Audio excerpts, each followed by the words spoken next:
সুপ্রিয় দর্শক মণ্ডলী, আসসালামু আলাইকুম।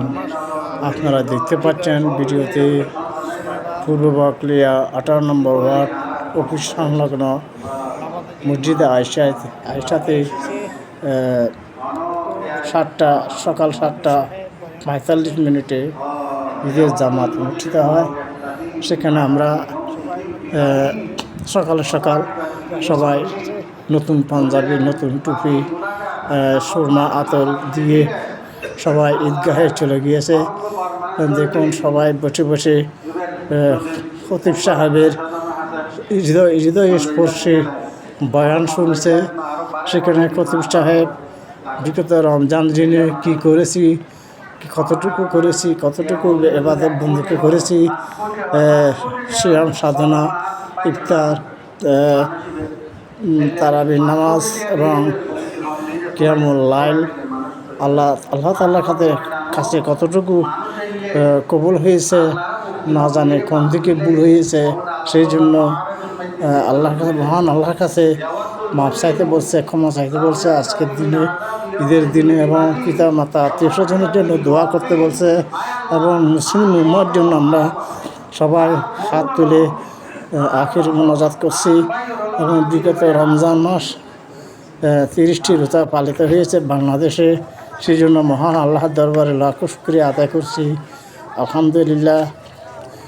সবাই ঈদের নামাজ শেষে সবাই কোলাকুলি করছে, ঈদ মুবারক করছে। দেখুন, সবাই বের হয়েছে মসজিদে আয়সা থেকে।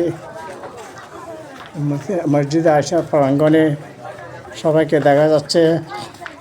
দেখুন, সবাই নামাজ শেষে কোলাকুলি করছে, শুভেচ্ছা বিনিময় করছে এবং ধীরে ধীরে বাড়ির দিকে যাচ্ছে। এবং অনেকে পিতামাতার কবরস্থান জিয়ারত করতে যাচ্ছে। আমরা প্রায় জিয়ারত করি। আমাদের সবার পিতামাতাকে ক্ষমা করে দেয় আল্লাহ তাআলা এবং তাদের রুহের আত্মার মাগফিরাত কামনা করছি এবং তাদের কবরগুলোকে যেন জান্নাতের টুকরা বানিয়ে দেয়। আমি দেশে বিদেশে যারাই দেখছেন আমার আজকের ভিডিও, সবাইকে সালাম ও শুভেচ্ছা জানাচ্ছি। সবাইকে জানাচ্ছি ঈদ মুবারক।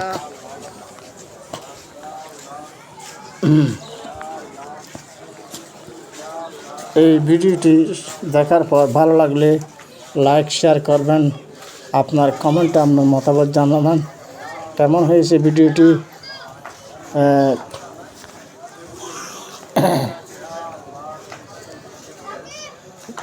রমজানে রোজার শেষে এলো খুশির ঈদ।